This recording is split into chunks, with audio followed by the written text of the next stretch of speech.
മരിച്ച് ജീർണിച്ച മകൻ്റെ കൂടെ ഒരേ വീടിനകത്ത് ഒരച്ഛൻ 3 ദിവസം കഴിഞ്ഞു. തൻ്റെ മകൻ മരിച്ചതറിയാതെ മകൻ വീട്ടിലുണ്ട് എന്നുള്ള ധാരണയിൽ 3 ദിവസം കഴിഞ്ഞു. ഇത് ന്യൂയോർക്കിൽ നടന്ന സംഭവമല്ല, നമ്മളുടെ കൊച്ചു കേരളത്തിൽ കഴിഞ്ഞ ദിവസം നടന്ന സംഭവമാണ്.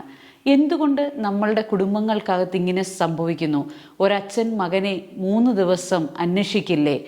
ഈ വീട്ടിൽ ഇവർ രണ്ടും മാത്രമേ ഉള്ളായിരുന്നു. ഈ മകനൊരു ഡിവോഴ്സിയാണ്.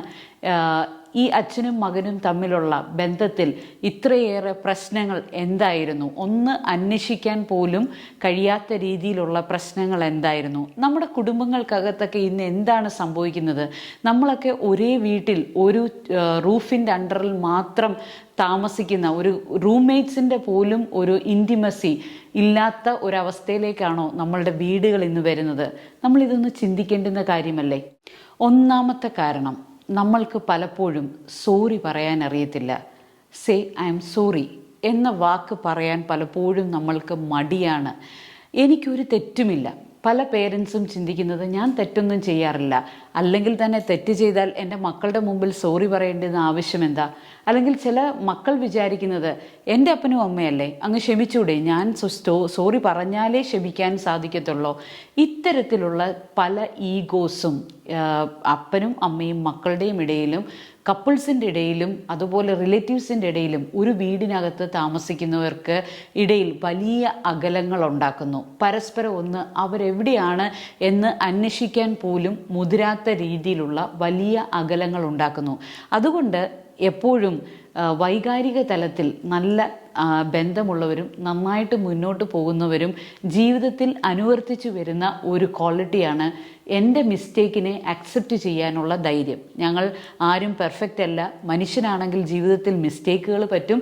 ആ മിസ്റ്റേക്കിനെ അക്സെപ്റ്റ് ചെയ്യുകയും അതിനോട് ഞാൻ മിസ്റ്റേക്ക് ചെയ്തു പോയി എന്ന് ഒരു സോറി പറയാനുമുള്ള കഴിവ്, ഒരു ചെറിയ സോറി നമ്മളുടെ വീട്ടിലെ വലിയ ഗ്യാപ്പിനെ ഇല്ലാതാക്കും. So say sorry.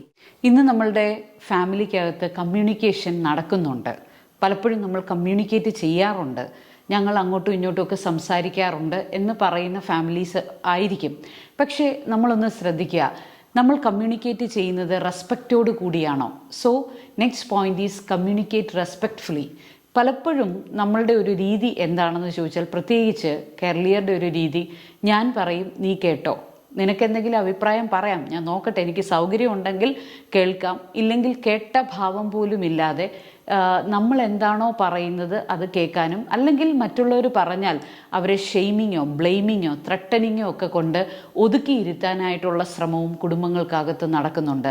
അപ്പോൾ ഇമോഷണലി ഹെൽത്തി ആയിട്ടുള്ള ഫാമിലിയിൽ ഒരിക്കലും ഷെയ്മോ അതുപോലെ ത്രട്ടനിങ്ങോ അത്തരത്തിലുള്ള കാര്യങ്ങളൊന്നും ഉണ്ടാകാറില്ല. പരസ്പരം അങ്ങോട്ടും ഇങ്ങോട്ടും വികാരങ്ങളെ മാനിച്ചുകൊണ്ടുള്ള കമ്മ്യൂണിക്കേഷൻസാണ് നടക്കാറുള്ളത്. എല്ലാ ഡിസിഷൻസിലും എല്ലാവർക്കും പങ്കുണ്ടായിരിക്കും. ഒരാൾ തനിയെ ഡിസിഷൻ എടുത്ത് മറ്റുള്ളവരുടെ മേളിൽ അടിച്ചേൽപ്പിക്കുകയല്ല, പരസ്പരം അങ്ങോട്ടും ഇങ്ങോട്ടും റെസ്പെക്റ്റ്ഫുള്ളായിട്ട് കമ്മ്യൂണിക്കേറ്റ് ചെയ്ത് തീരുമാനങ്ങളിൽ എല്ലാവരുടെയും പാർട്ടുണ്ടാകുകയും ആ തീരുമാനങ്ങളിൽ എല്ലാവരെയും ഉൾപ്പെടുത്താനായിട്ട് ആഗ്രഹിക്കുകയും ചെയ്ത് റെസ്പെക്റ്റ്ഫുള്ളായിട്ട് കമ്മ്യൂണിക്കേറ്റ് ചെയ്യും. പലപ്പോഴും നമ്മളുടെ ഫാമിലീസിൽ ഇത് നടക്കുന്നില്ല. ആരെങ്കിലും ഒരാൾ ഡോമിനേറ്റ് ആയിട്ട് കാര്യങ്ങൾ തീരുമാനിക്കുകയും അത് പ്രഷർ ചെലുത്തി എല്ലാവരെയും കൊണ്ട് ചെയ്യിപ്പിക്കാനുമുള്ള തത്രപ്പാട് നടക്കുമ്പോഴാണ് കുടുംബ ബന്ധങ്ങൾക്കകത്ത് അത് ബ്രോക്കൺ ആവുകയും അവിടെ ഗ്യാപ്പ് ഉണ്ടാകുകയും പ്രശ്നങ്ങൾ ഉണ്ടാകുകയും ചെയ്യുന്നത്. അതുകൊണ്ട് നമ്മളുടെ കുടുംബത്തിനകത്ത്, നമ്മുടെ ഫാമിലിക്കകത്ത് യൂണിറ്റി ഉണ്ടാകണമെങ്കിൽ നമ്മൾ നന്നായി കമ്മ്യൂണിക്കേറ്റ് ചെയ്യണം. പരസ്പരം അങ്ങോട്ടും ഇങ്ങോട്ടും റെസ്പെക്റ്റ് ചെയ്ത് തന്നെ കമ്മ്യൂണിക്കേറ്റ് ചെയ്യണം. ഇനി ഞാൻ പറയാൻ പോകുന്ന കാര്യം, നമ്മൾ മലയാളികൾക്ക് അത്ര വലിയ പരിചയമൊന്നും ഉള്ള കാര്യമല്ല, പക്ഷെ നമ്മളിത് പരിചയിച്ചേ മതിയാകൂ. Know each others love language. ഓരോരുത്തരുടെയും സ്നേഹഭാഷകൾ മനസ്സിലാക്കി വെക്കണം. എൻ്റെ ഭാര്യയെ സ്നേഹിക്കാൻ അവർക്ക് ഏറ്റവും മനസ്സിലാകുന്ന ഭാഷ ഏതാ? ചിലർക്ക് അത് അവരോട് സംസാരിച്ചാൽ മതിയായിരിക്കും. നീ ഇന്ന് ചെയ്ത കറി നന്നായിട്ടുണ്ട്, അല്ലെങ്കിൽ നീ ആ ചെയ്ത കാര്യം വളരെ നല്ലതാണ് എന്ന് വാക്കുകൾ കൊണ്ട് പറയുന്നതായിരിക്കും.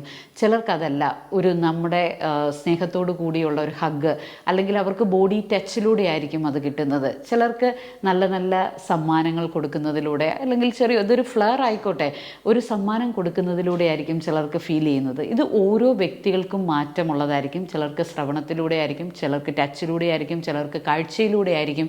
അപ്പോൾ നമ്മളുടെ ഫാമിലിക്കകത്തുള്ളവരുടെ ലവ് ലാംഗ്വേജ് എന്താണെന്ന് പരസ്പരം മനസ്സിലാക്കി വെക്കുകയും അതിനനുസരിച്ച് അവർക്ക് ഇടയ്ക്കെങ്കിലും ഒരു അപ്രിസിയേഷനും അത്തരത്തിലുള്ള ഒരു ജസ്റ്റേഴ്സും ഓരോരുത്തരും പരസ്പരം അങ്ങോട്ടും ഇങ്ങോട്ടും കൊടുക്കുകയാണെങ്കിൽ ഒരുപാട് പ്രശ്നങ്ങളെ നമുക്ക് സോൾവ് ചെയ്യാനായിട്ട് പറ്റും. നമുക്കെല്ലാവർക്കും ഫാമിലിയായി ജീവിക്കുമ്പോൾ അവിടെ പ്രശ്നങ്ങളുണ്ട്. ആദ്യം നമ്മളത് അക്സെപ്റ്റ് ചെയ്യുക. പ്രശ്നങ്ങളില്ലാത്ത ഫാമിലി ഇല്ല. പക്ഷേ ഈ പ്രശ്നങ്ങളെ എങ്ങനെ പരിഹരിക്കുന്നു എന്നുള്ളതാണ് ഏറ്റവും പ്രധാനപ്പെട്ട കാര്യം. അതിന് നമ്മൾ ഇത്തരത്തിലുള്ള ദാരുണ സംഭവങ്ങൾ ഇനി നമ്മളുടെ നാട്ടിൽ കേൾക്കാതിരിക്കണമെങ്കിൽ നമ്മൾ ഈ കാര്യങ്ങളൊക്കെ വളരെ ശ്രദ്ധിച്ചേ മതിയാകും. ഇത് കൂടാതെ നമ്മൾ ഒത്തിരി കാര്യങ്ങൾ ഇംപ്ലിമെൻറ്റ് ചെയ്യേണ്ടതായിട്ടുണ്ട്. പക്ഷെ അതിനകത്ത് വളരെ പ്രധാനപ്പെട്ട നമ്മൾ ഏറ്റവും ശ്രദ്ധിക്കേണ്ടുന്ന ചില കാര്യങ്ങളാണ് ഞാൻ പറഞ്ഞത്.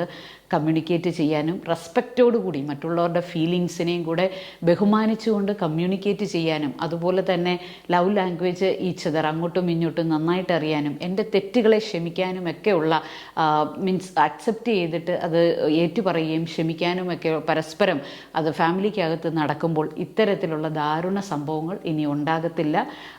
നമ്മൾ അങ്ങനെ ഉണ്ടാകാതെ ശ്രദ്ധിക്കണം. നമ്മളൊരു വീടിൻ്റെ അണ്ടറിൽ താമസിച്ചു എന്ന് പറഞ്ഞിട്ട് കാര്യമില്ല. നമ്മൾ പരസ്പരം അവിടെ അങ്ങോട്ടും ഇങ്ങോട്ടും അറിയുന്നവരായിട്ട് മാറണം. ഇല്ലെങ്കിൽ നമ്മളുടെ വീടുകൾ എന്നതിനെ വിളിക്കാനായിട്ട് സാധിക്കത്തില്ല. കേവലം ഹോട്ടലുകളോ റെസ്റ്റോറൻറ്റുകളോ പോലെ ആയി മാറും.